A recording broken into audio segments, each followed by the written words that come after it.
Amritsar bio वाला online class में फिर से आपका स्वागत है। मैं आज आपके लिए लेकर आया हूँ क्लास 12 के विद्यार्थियों के लिए केमिस्ट्री पार्ट। यदि आप इतना पढ़ते हैं तो 70 नंबर आपका पक्का हो जाता है। कोई भी क्वेश्चन इसके बाहर आने वाला नहीं है। मैं आज आपके सामने लेकर आया हूँ रामबाण क्वेश्चन, इसके अतिरिक्त कुछ नहीं आना, बस जाके अपने नोट्स में और क्वेश्चन बैंक में जाके पढ़ लेना, ठीक है। तो मैं क्लास 12 के विद्यार्थियों के लिए केमिस्ट्री लेकर आया हूँ, जिसमें पहला क्वेश्चन होगा आपका बिंदु दोष पर संक्षिप्त टिप्पणी लिखिए। बिंदु दोष पर संक्षिप्त आपको टिप्पणी लिखना है, ठीक है। तो इसमें आपको बता रहा है जालक बिंदु के चारों ओर परमाणुओं की आदर्श व्यवस्था में उत्पन्न दोष को बिंदु दोष कहते हैं जी, ठीक है ना। जालक बिंदु, ठीक है। जो जालक बिंदु होते हैं, यानी कोई अगर जहाँ जालक है, ठीक ना, इस जालक पे जितने भी चारों कोनों पर या कहीं फलक पे उपस्थित जितने भी कण होते हैं, परमाणु होते हैं, ठीक है, यदि उसमें कोई व्यवस्था गलत हो जाती है, ठीक है, तो उसको हम क्या बोलते हैं, उस दोष को क्या बोलते हैं, बिंदु दोष कहते हैं जी, ठीक है ना। आगे क्वेश्चन आपसे कह रहा है, बता रहा है कि यह 3 प्रकार के होते हैं, ठीक है ना। कह रहा है कि बिंदु दोष 3 प्रकार के होते हैं, स्टाइकियोमेट्री दोष, नॉन स्टाइकियोमेट्री दोष और एक होता है अशुद्धता दोष, ठीक है। तो इसमें स्टाइकियोमेट्री दोष होते हैं। स्टाइकियोमेट्री आपसे बता देता हूं, आप बताएंगे यदि क्रिस्टल में अनियमितताएं इस प्रकार की होती हैं, क्रिस्टल में अनियमितताएं इस प्रकार की होती हैं कि इसमें धनायनों तथा ऋणायनों का अनुपात वही रहता है जो कि आणविक सूत्र द्वारा प्रदर्शित किया जाता है, अर्थात ऐसी अनियमितताएं जिनमें ठोस की स्टाइकोमेट्री विक्षुब्ध नहीं होती है, स्टाइकोमेट्री दोष कहलाते हैं, ठीक है ना, या इसे आंतरिक दोष भी कहते हैं जी, ठीक है ना। दूसरा आपका था नॉन स्टाइकोमेट्री। नॉन स्टाइकोमेट्री देखिए, कह रहा है क्रिस्टल में यदि अनियमितताओं के परिणाम स्वरूप धनायनों तथा ऋणायनों का अनुपात उसके आदर्श रासायनिक सूत्र द्वारा प्रदर्शित अनुपात से भिन्न हो जाता है, तो इसको हम क्या बोलते हैं, नॉन स्टाइकोमेट्री दोष कहते हैं। नॉन स्टाइकोमेट्री आपसा हो जाता है। अब आगे प्रश्न आपसे पूछ रहा है, ठीक है। यहाँ देखिए स्टाइकोमेट्री दोष, स्टाइकोमेट्री दोष आपको बता रहे हैं रिक्तिका दोष होता है और अंतरकाशी दोष होते हैं जी, ठीक है ना। तो रिक्तिका दोष किसे कहते हैं, देखिए रिक्तिका दोष, इस दोष में कुछ स्थानों पर अवयवी कण अपने स्थान से हट जाते हैं, यानी कि रिक्तिका दोष क्या होती है, रिक्तिका दोष में यह होता है कि उसके अवयवी कण अपने स्थान से क्या हो जाते हैं, निकलकर कहीं बाहर चले जाते हैं, तो उसका स्थान खाली हो जाता है, उसी को हम क्या बोलते हैं, रिक्तिका दोष कहते हैं। अगला कह रहा है अंतराकाशी दोष क्या होता है जी, बताएंगे इस दोष में कुछ अवयवी कण अंतराकाशी स्थान में आ जाते हैं, इस प्रकार के कारण उत्पन्न दोष को हम क्या बोलते हैं, अंतराकाशी दोष कहते हैं, ठीक है। इसमें आप देख सकते हैं कि यहाँ पे एक अवयवी कण स्थित है, इसके अवयवी कण क्या होते हैं, इनकी व्यवस्था में से यहाँ से किसी स्थान से हटकर इसके बीच में आ जाते हैं, रिक्त स्थानों में आकर उपस्थित हो जाते हैं, इसी को हम क्या बोलते हैं, अंतराकाशी दोष कहते हैं। अगला देखेंगे आप फ्रैंकल दोष। फ्रैंकल दोष क्या होता है, बताएंगे इस दोष की खोज रूस वैज्ञानिक फ्रैंकल ने किया था जी, ठीक है ना। फ्रैंकल क्या होता है, फ्रैंकल दोष आपको बता रहे हैं। इस दोष की खोज रूसी वैज्ञानिक फ्रैंकल ने सन 1926 में किया था जी। यह दोष सामान्यतः धनायन आयन के नियत जालक बिंदु से हटकर अंतरकाशीय स्थान में आ जाने से उत्पन्न होता है जी, ठीक है ना। क्या होता है इसमें, जो धनायन के अणु होते हैं, धनायन के अणु क्या होते हैं, अपने स्थान से निकलकर उसके बीच अंतरकाशीय स्थान में चले जाते हैं, कौन से, धनायन वाले अणु, ठीक है। इसको हम क्या बोलते हैं, फ्रैंकल दोष कहते हैं। अगला दोष होता है शॉटकी दोष। शॉटकी दोष, इस दोष की खोज जर्मन वैज्ञानिक शॉटकी ने किया था जी, ठीक है, शॉटकी वैज्ञानिक ने किया था। बताएंगे क्रिस्टल में यह दोष तब पाए जाते हैं जब समान संख्या में धनायन तथा ऋणायन क्रिस्टल अपना निर्धारित स्थान छोड़कर कहीं और चले जाते हैं और वह स्थान क्या हो जाता है, रिक्त हो जाता है, उसी को हम क्या बोलते हैं, शॉटकी दोष कहते हैं। यानी शॉटकी दोष में क्या होता है, उसके कण क्या हो जाते हैं, उसके स्थान छोड़कर कहीं बाहर चले जाते हैं जी, ठीक ना, वहां पर रिक्त स्थान होता है, इसको हम शॉटकी दोष कहते हैं। अगला प्रश्न आपसे पूछा जा रहा है राउल्ट का वाष्प दाब अवनमन नियम तथा इसकी सीमाएं भी आपको लिखना है जी, ठीक ना। राउल्ट का वाष्प दाब अवनमन नियम और इसकी सीमाएं आपको बताना है जी। बताएंगे राउल्ट के नियम के अनुसार किसी विलयन के वाष्प दाब का अपेक्षिक अवनमन आपेक्षिक अवनमन विलेय पदार्थ के मूल प्रभाज के बराबर होता है जी। किसी विलयन के वाष्प दाब का आपेक्षिक अवनमन विलेय पदार्थ के मूल प्रभाज के बराबर होता है। यहाँ देखेंगे P माइनस पी एस बटा पी इक्वल टू N1 बटा N1 प्लस N2। ठीक है, यहाँ P क्या है जी? P क्या है? विलायक, ठीक है, और PS क्या है? विलयन के वाष्प दाब। यहाँ N1 क्या है? N1 बताएंगे विलेय है, और N2 क्या है? विलायक के अणुभारों की संख्या है जी। ठीक है ना, तो ये आपका हो जाता है राउल्ट के नियम के अनुसार किसी विलयन के वाष्प दाब का आपेक्षिक अवनमन विलेय पदार्थ के मूल प्रभाज के बराबर होता है जी। ठीक है, अब पूछ रहा है राउल्ट नियम की सीमाएं आपको बताना है, तो सीमा क्या बताएंगे? पहला सीमा यह है, राउल्ट का नियम तनु विलयनों पर लागू होता है, यानी कि जो तनु विलयन मतलब पतला विलयन होता है उस पर लागू होता है। सांद्र विलयन पर राउल्ट का नियम विचलन प्रदर्शित करता है जी, यानी कि विचलित हो जाता है। दूसरा बताएंगे, यह नियम केवल वाष्पशील पदार्थों के विलयन पर लागू होता है, जो वाष्पशील पदार्थ होते हैं उन्हीं विलयनों पर यह नियम लागू होता है। तीसरा अपनी सीमाएं बताएंगे, वैद्युत अपघट्ट के विलयनों पर राउल्ट का नियम लागू नहीं होता, यानी जो विद्युत अपघट्ट वाले विलयन होते हैं जैसे नमक और पानी का घोल है उस पर राउल्ट का नियम लागू नहीं होता है जी। ठीक है, वाष्प दाब का आपेक्षिक अवनमन क्या है? विलेय के वाष्प दाब एवं मोल प्रभाज में आपेक्षिक अवनमन के बीच आपको संबंध बताना है जी। ठीक है ना, यह क्वेश्चन आपसे पूछा जाएगा। कह रहा है कि जब किसी अवाष्पशील विलेय को किसी वाष्पशील विलायक में जब किसी अवाष्पशील विलेय को वाष्पशील विलायक में मिलाया जाता है तब उसके वाष्प दाब में कमी हो जाती है जी। यानी कह रहे हैं जो कोई अवाष्पशील विलेय में कोई वाष्पशील विलायक मिलाया जाता है तब उसके वाष्प दाब में कमी हो जाती है। शुद्ध विलायक एवं विलयन के वाष्प दाब के इस अंतर को वाष्प दाब का अवनमन कहते हैं, वाष्प दाब का अवनमन कहते हैं जी। ठीक है ना, इसको किससे दिखाएंगे? दिखाएंगे P not minus P S बटा P नॉट। यहाँ पे P नॉट क्या है जी? विलायक का वाष्प दाब है। P नॉट क्या है? विलायक का वाष्प दाब है। PS क्या है? विलयन का वाष्प दाब है। ठीक है, यह हो जाता है आपका।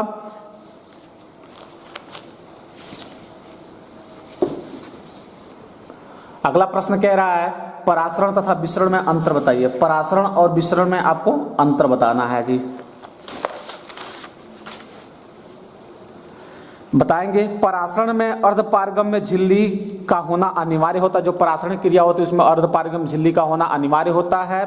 विसरण के लिए अर्धपारगम्य झिल्ली का होना आवश्यक नहीं होता, यानी जो विसरण की क्रिया होती है विसरण की क्रिया में अर्धपारगम्य झिल्ली की आवश्यकता नहीं होती है जी। ठीक है, दूसरा बताएंगे परासरण में विलायक के कण केवल एक ही दिशा में गति करते हैं। जो परासरण की क्रिया होती है उसमें विलायक के कण क्या होते हैं? एक ही दिशा में गति करते हैं। लेकिन विसरण की क्रिया में विलेय तथा विलायक दोनों के कण प्रत्येक दिशा में विसरित हो जाते हैं जी। ठीक है ना, अगला बताएंगे परासरण में विलायक के कण कम सांद्र विलयन से अधिक सांद्र विलयन की ओर जाते हैं। परासरण में विलायक के कण कम सांद्र विलयन से अधिक सांद्र विलयन की ओर जाते हैं। इसमें क्या है? विसरण के विलायक के कण अधिक सांद्र विलयन से कम सांद्र विलयन की ओर गति करते हैं। तो ये आपका हो जाता है परासरण तथा विसरण में अंतर। अगला प्रश्न आपसे कह रहा है पीपीएम क्या है? पीपीएम आपको बताना है, तो बताएंगे किसी विलयन के 10 लाख भाग में किसी विलयन के 10 लाख भाग में उपस्थित विलेय के भागों की संख्या को पार्ट पर विलयन कहते हैं जी। ठीक है ना, भागों की संख्या को क्या कहते हैं? पार्ट पर विलयन कहते हैं। यह आपसे हो जाएगा।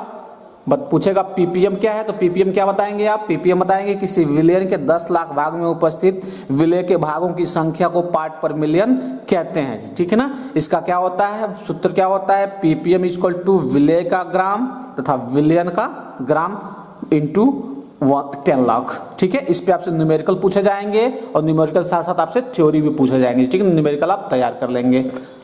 आगे देखेंगे तुल्यांक चालकता। तुल्यांक चालकता क्या होती है? किसी विद्युत अपघट्ट की चालकता जिसमें 1 ग्राम तुल्यांक विद्युत अपघट्ट घुला हो उसे तुल्यांक की चालकता कहते हैं। किसी विद्युत अपघट्ट की चालकता जिसमें 1 ग्राम तुल्यांक विद्युत अपघट्ट घुला हो उसे तुल्यांक चालकता कहते हैं। इसे हम किसे दिखाते हैं? लैम्डा से दिखाते हैं। इसे हम लैम्डा से दिखाते हैं। फॉर्मूला क्या होता है? लैम्डा इक्वल टू, इसको कप्पा भी बोलते हैं, कप्पा x 1000/c। यहाँ पे सांद्रता दिखा रहा है, इक्वल टू करके जब हटाएंगे तो क्या हो जाएगा? Kappa x into 1000 by n। यहाँ पे क्या है, नॉर्मलता है। मात्रक क्या होता है, ओम इनवर्स, सेमी इनवर्स। आगे प्रश्न पूछ रहा है मोलर चालकता। मोलर चालकता आप क्या बताएंगे, मोलर चालकता किसी विद्युत अपघट्य के 1 ग्राम अणु को घोलने पर प्राप्त विलयन की चालकता को उस विलयन की मोलर चालकता कहते हैं। इसे हम किसी का लैम्डा एम से दिखाते हैं। इसका फार्मूला क्या होता है, लैम्डा एम इक्वल टू के इंटू 1000 बटा एम। यह क्या है, मोलर चालकता इसको कहते हैं जी। अगला प्रश्न आपसे पूछ रहा है फैराडे का विद्युत अपघट्य का प्रथम तथा द्वितीय नियम बताना है आपको। फैराडे के विद्युत अपघट्य के प्रथम और द्वितीय नियम दोनों आपको बताना है जी।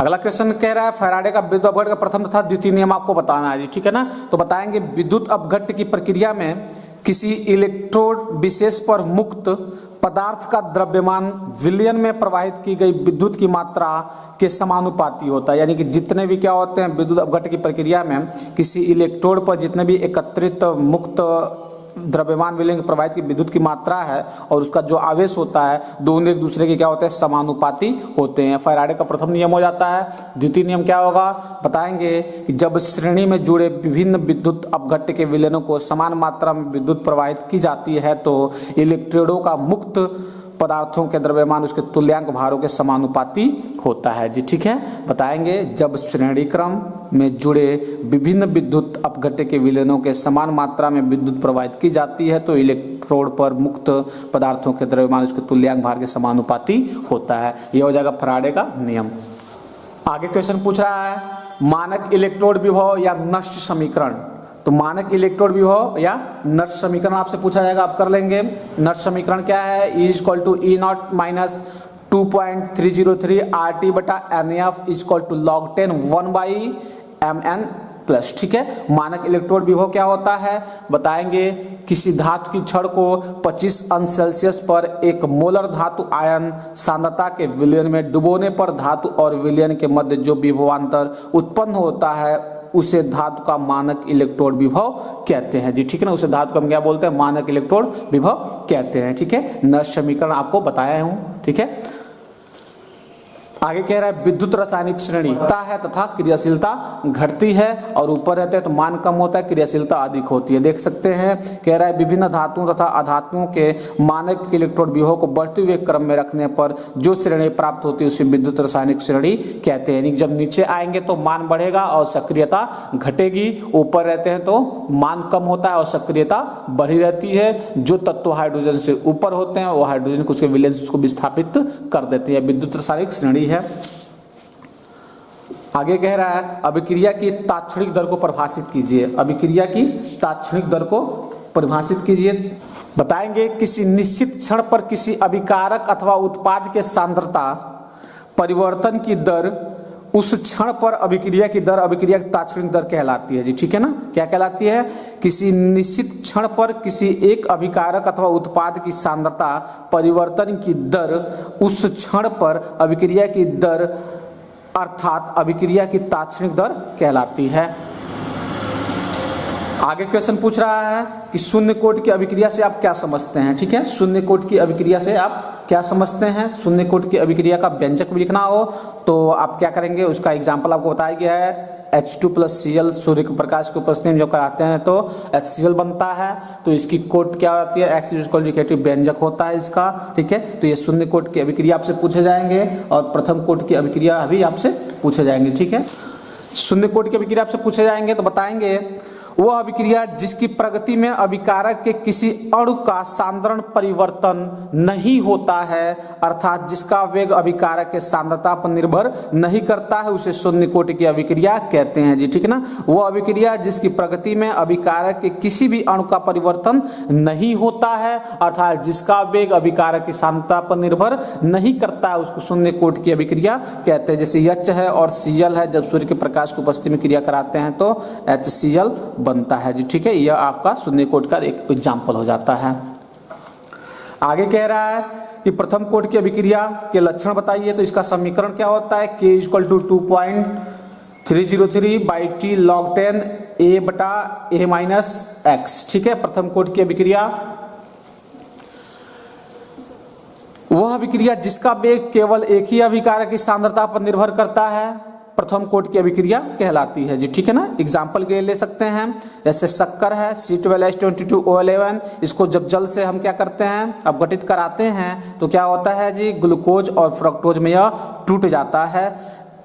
यह देखेंगे, इसका समीकरण यहाँ दिया हुआ है, बताएंगे वह अभिक्रिया जिसका वेग केवल एक अभिकारक की सांद्रता पर निर्भर करता है और उसके अनुक्रमानुपाती होता है, वो प्रथम कोटि की अभिक्रिया कहलाता है जी, ठीक ना। इसका एग्जाम्पल बता दिया आपको। लक्षण क्या होता है प्रथम कोटि की अभिक्रिया के, लक्षण बताएंगे।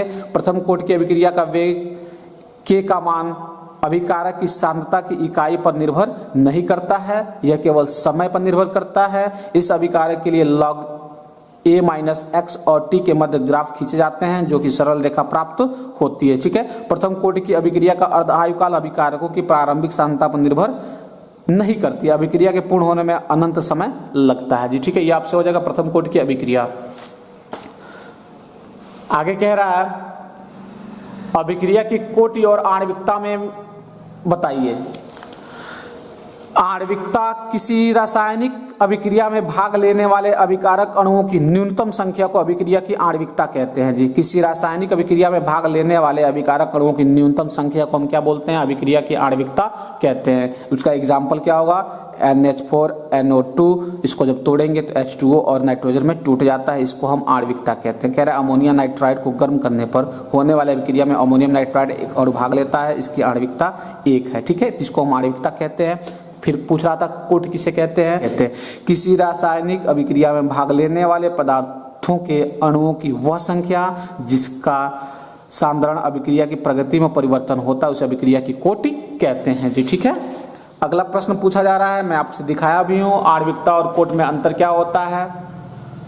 यहाँ आसान शब्दों लिखा गया है, किसी रासायनिक अभिक्रिया में भाग लेने वाले अभिकारक अणुओं की न्यूनतम संख्या को अभिक्रिया की आणविकता कहते हैं। एग्जाम्पल आपके सामने है, ठीक है। कोटि आपसे पूछता है तो कोटि भी आप बताएंगे। कोटि क्या बताएंगे, किसी रासायनिक अभिक्रिया में भाग लेने वाले पदार्थों के अणुओं की वह संख्या जिसकी सांद्रण अभिक्रिया की प्रगति में परिवर्तन नहीं होता है उसे हम क्या बोलते हैं जी, उसे कोटि कहते हैं। अगला प्रश्न पूछा जा रहा है, अगला प्रश्न यह आपका ब्राउनिक गति क्या है जी।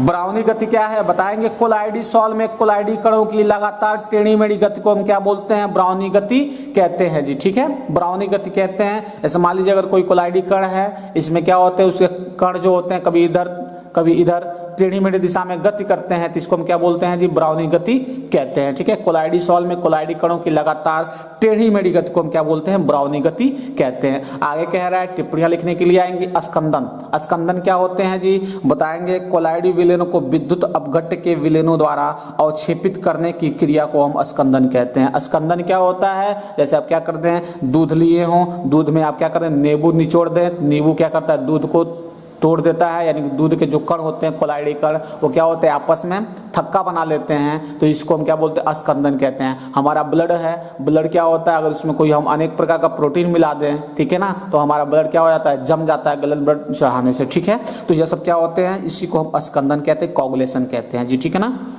अगला क्वेश्चन आपसे कह रहा है वास्तविक विलयन और कोलाइडी विलयन में अंतर बताइए, ठीक है ना, या उदाहरण दीजिए। तो बताएंगे वास्तविक विलयन यह एक समांग तंत्र है जिनमें विलेय तथा विलायक के कणों का आकार बराबर होते हैं, यानी जो विलेय होते हैं, जो बिला जाता है उसका और जो बिलवा देता है उसका, यानी कि विलेय और विलायक, इन कणों का व्यास कितना होता है, 10⁻⁻7 सेंटीमीटर से भी कम होता है। इसे अति सूक्ष्मदर्शी द्वारा भी नहीं देखा जा सकता है, ठीक ना। इसे हम क्या करते हैं, सूक्ष्मदर्शी द्वारा भी नहीं देख सकते हैं। कह रहा है सोडियम क्लोराइड यानी कि जो नमक का विलयन होता है, यूरिया, चीनी, ग्लूकोज, इन सब का विलयन में क्या होते हैं, यानी कि जो विलेय है उसकी कण और जो विलायक है उसकी कण, दोनों की कणों की आकार क्या होते हैं, बराबर होते हैं जी, ठीक है ना। यह वास्तविक विलयन होता है। कोलाइड विलयन क्या कहते हैं, कोलाइड विलयन यह होता है, कोलाइड का मतलब होता है गोंद, कोला प्लस ईडर से मिलकर बना हुआ है, इसका मतलब होता है गोंद जैसे पदार्थ को हम क्या बोलते हैं, कोलाइड बोलते हैं। कह रहा है ये एक विषमांग तंत्र है।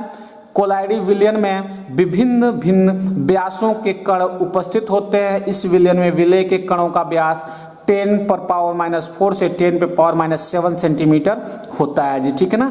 यानी कि जैसे जिलेटिन है, गोंद है, ठीक है, ये सब क्या होते हैं जी, वो कोलाइडी विलयन के एग्जाम्पल होते हैं। आगे कह रहा है स्वर्ण संख्या क्या है। स्वर्ण संख्या को आपको परिभाषित करना होगा, टिप्पणी लिखने के लिए आ जाएगी। बताएंगे रक्षी कोलाइड की शक्ति को स्वर्ण संख्या कहते हैं, यानी जो रक्षी कोलाइड होते हैं उसकी शक्ति को क्या कहते हैं? स्वर्ण संख्या कहते हैं, गोल्ड नंबर कहते हैं। कह रहा है इससे व्यक्त किया जाता है। स्वर्ण संख्या की परिभाषा निम्न प्रकार की होती है, किसी द्रव स्नेही कोलाइड की स्वर्ण संख्या उसका मिलीग्राम में वह भार है, किसी द्रव स्नेही कोलाइड की स्वर्ण संख्या उसका मिलीग्राम में वह भार है जो गोल्ड सॉल के 10 मिली में उपस्थित होने पर 10% NaCl विलेन के 1 मिली को डालने पर सॉल के लाल रंग के से नीले रंग में परिवर्तित होने के लिए प्रेरित करता है या रोकने के लिए पर्याप्त होता है जी, ठीक है ना। इसको हम स्वर्ण संख्या कहते हैं, ठीक है। आगे कह रहा है पेप्टिकरण।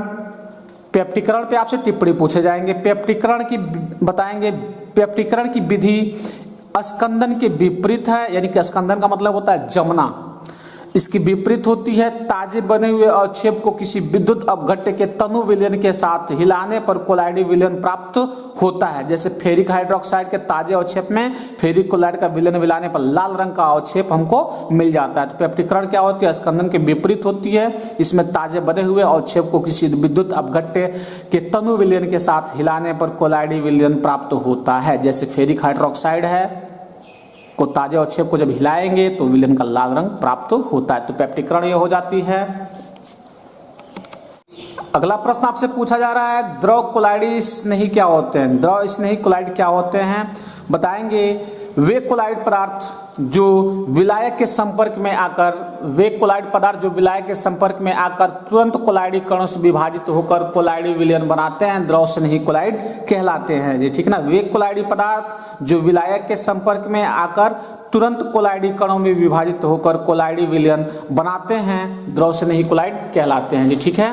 अगला क्वेश्चन है आपका द्रव विरोधी कोलाइड। बताएंगे वे कोलाइडी पदार्थ जो विलायक के संपर्क में आने पर सरलता से कोलाइडी विलयन में नहीं बन पाते हैं, उसको द्रव विरोधी कोलाइड कहते हैं। यानी कि द्रव स्नेही का मतलब होता क्या है? द्रव से जो लगाव रखता है, प्रेम रखता है, आकर्षण रखता है, उसको द्रव स्नेही कहते हैं। और जो द्रवों से विरोध करता है, दूर भगता है, उसको हम द्रव विरोधी कोलाइड कहते हैं जी, ठीक है ना। ये आपसे हो जाएगा।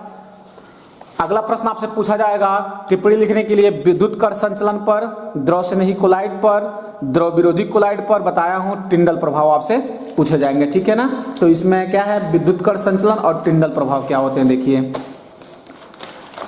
टिंडल प्रभाव बताएंगे कि जिस प्रकार अंधेरे कमरे में प्रकाश की किरणें के धूल के कण चमकते हुए दिखाई देते हैं, उसी प्रकार लेंस से केंद्रित प्रकाश की कोलाइडी विलयन पर दाब कर समकोण दिशा में रखे सूक्ष्मदर्शी को देखने कोलाइडी कण अंधेरे में घूमते हुए दिखाई देते हैं जी।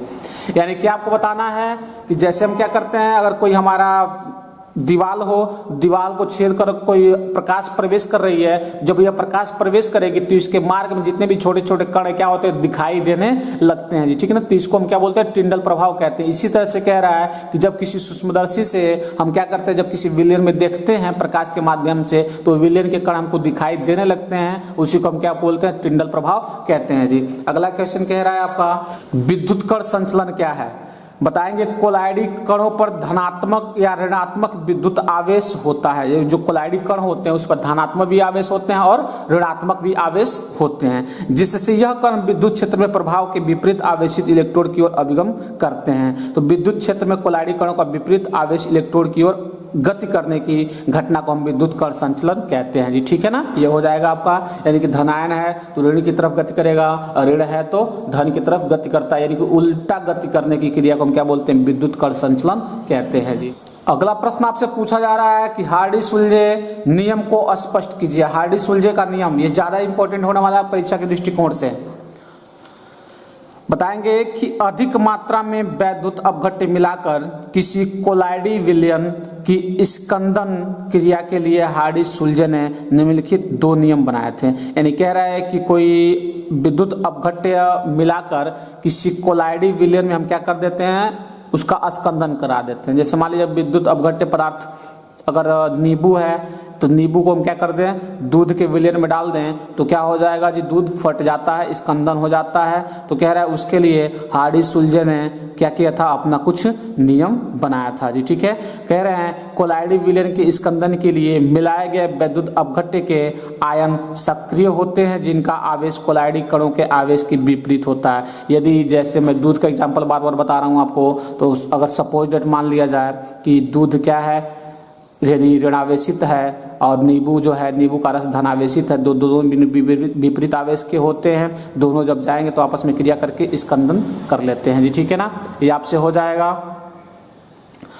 आगे कह रहा है साल को स्कंदित करने वाले आयन की शक्ति आयन की संयोजकता पर निर्भर करती है। समांतर संयोजन वाले आयनों को स्कंदित करने की शक्ति मात्रा समान होती है। यह हार्डी सुलझे का द्वितीय नियम होता है जी। ठीक है ना, आगे क्वेश्चन पूछ रहा है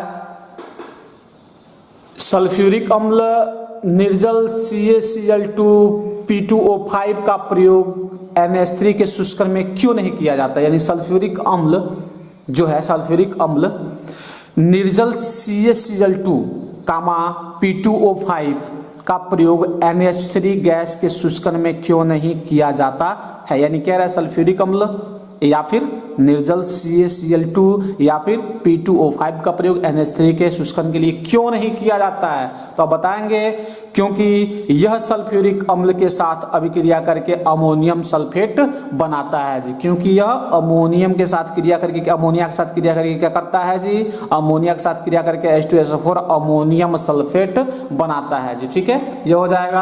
आगे क्वेश्चन कह रहा है उत्कृष्ट गैसों के आयनन विभव का मान ऊंचा क्यों होता है। यानी जो उत्कृष्ट गैसें होते हैं उसका आयनन विभव का मान ऊंचा क्यों होता है। तो आप बताएंगे उच्च स्थायित्व के कारण, यानी कि जो होता है NH2 होता है, यानी कि जो S पे 2 इलेक्ट्रॉन पूरा भरा रहेगा और P पे भी पूरा 6 इलेक्ट्रॉन भरे होते हैं। इस उच्च स्थायित्व के कारण इनका आयनन विभव ऊंचा होता है उत्कृष्ट गैसों का। ठीक है।